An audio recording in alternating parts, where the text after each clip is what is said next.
Excellency John Dramani Mahama, President of the Republic of Ghana. I request protocol to escort His Excellency and invite him to address the Assembly.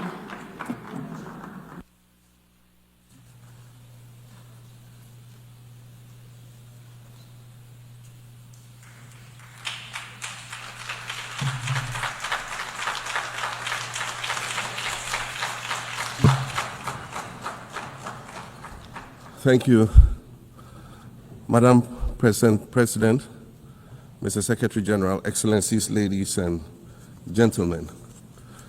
At this 80th session of the United Nations General Assembly, I'd like to speak about Africa's role in the future of this organization.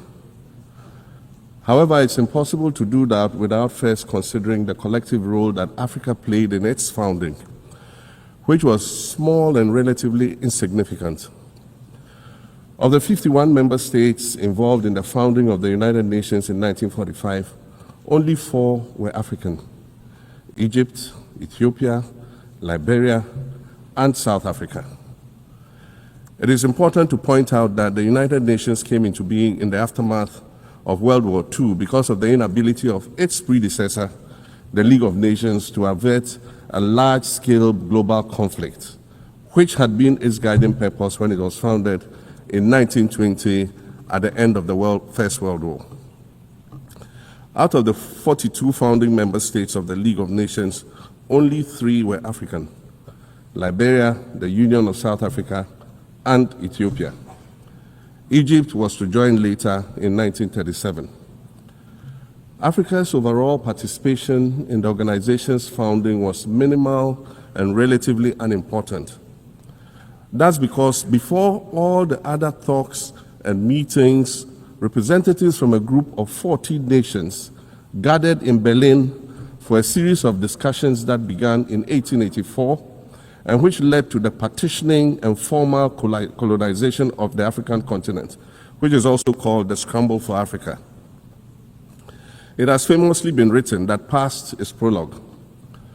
Well, in the past, the majority of the 54 nations that now comprise Africa were never offered a seat at the table where plans for a new world order were being drawn.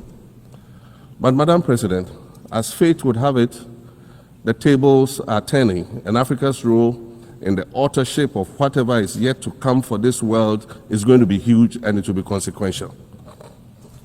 According to this organization's own projections, by the year 2050, more than 25% of the world's population is expected to come from the African continent. Additionally, by 2050, 1/3 of all young people aged between 15 to 24 will be residing on the African continent. So you see, the future of this world is African.